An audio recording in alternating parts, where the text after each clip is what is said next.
Diyos ang aming pagkakaan. Samahan ninyo kami, huwag kami pabayaan, pambinaan ng lupon. Mula kay Propeta Habakuk. O Yahweh, hanggang kailan ako hihingi ng tulong sa inyo? Bago ninyo ako dinggin, bago ninyo ako iligtas sa karahasan. Bakit puro kaguluhan at kasamaan ang ipinakikita mo sa akin? Sa magkabila-bilay nagaganap ang pagwasak at ang karahasan. Laganap ang karahasan at ang laban. Ang batas ay walang bisa at walang pakinabang, at hindi umiiral ang katarungan.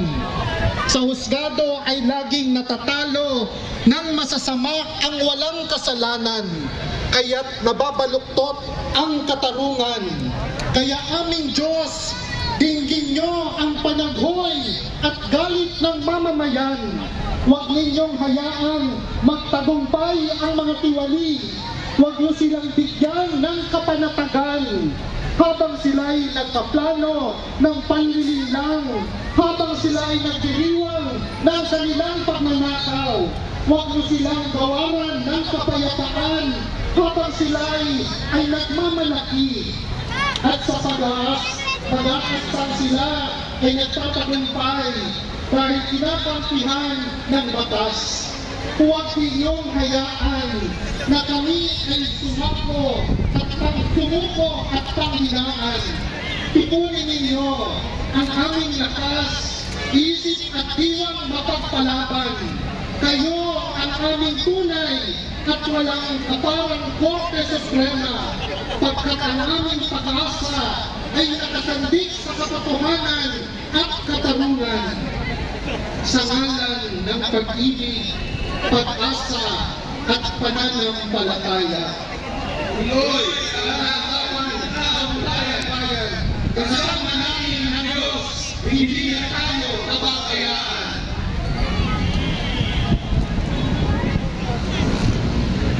Maraming salamat po. Buhay pa ba tayo, mga kababayan?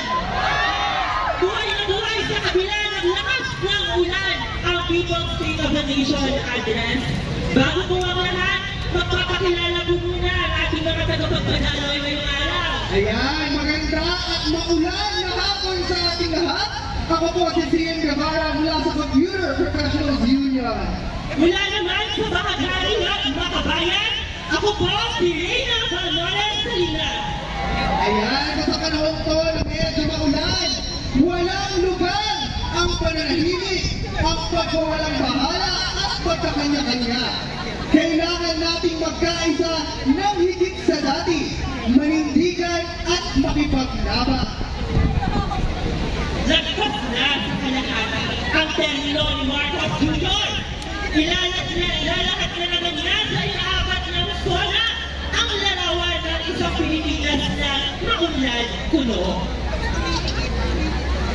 Kaunlaran daw, pero di naman nararanasan ng masa.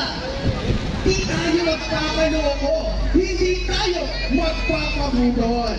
Ngayon, bago ko tawagin ang unang speaker natin, nire-request ko lang po na lahat po ng mga speakers sa program natin ngayong umaga ay maaaring pumunta na po sa kanan. Okay? Kapag nakatingin po kayo sa truck sa kanan, bahagi. Okay? Dito na po sa setting check po, dito po ang inyong mga upuan. Para po formal na buksan ang ating programa sa hapon ito, pakinggan po natin si Bong Panabino ng bagong Alyansang Makabayan. Pagbati po mga kababayan, mga kasama, palakpakan natin lahat ng lumahok sa ating People's Zona. Sa lahat na nagmarcha mula sa iba't ibang dako ng Kamaynilaan, sa mga nanggaling pa sa ibang probinsya at rehiyon, palakpakan natin ang ating paglaban. Ano ang nangyari itong nakalipas sa 3 taon? Kahirapan, korupsyon, panunupil, kawalang pananagutan, lahat po yan, alam natin lahat, lalong tumindi sa ilalim ng gobyerno ni Bongbong Marcos Jr. Kaya malinaw po na ang numero 1 delubyo na humagupit sa ating bayan ay walang iba kundi ang pamahalaan ni Bongbong Marcos Jr. Mga kababayan, ilan sa atin dito nakaranas ng matinding pagbaha noong mga nakaraang araw. Marami sa atin ang malabas sa paglilinis ng mga bahay sa ating mga komunidad. Subalit nandito tayo ngayon sa SONA, sa araw ng SONA ni Bongbong Marcos Jr. dahil tayo ay maniningil sa isang Pangulong pahamak, pabaya, puppet at inutil. Bongbong Marcos Jr., nasaan na ang pondo para sa flood control projects? Bongbong Marcos, bakit napakalaki ng iyong confidential at intelligence funds? Bakit ang pondo ng bayan isang malaking pork barrel? Bakit napakahirap papanagutin ang mga kurakot tulad ni Sara Duterte? Mga kababayan, nasaan si Bongbong Marcos Jr. nung kasagsagan ng baha at bagyo sa ating bayan? Siya po ay nasa Estados Unidos nakikipag-usap sa kanyang amo na si Donald Trump. Binigay ang zero tariff, binukas ang ating bansa para bagsakan ang mga produkto mula sa US. At ano ang kapalit? Ano ang kapalit? 1% na tariff reduction, mas maraming ibasang militar.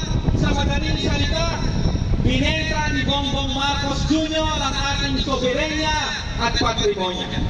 Mga kababayan, napakaraming kailangang singilin kay Bongbong Marcos Jr. Kaya tayo ay nagkakaisa ngayon dito sa ating People's Zona.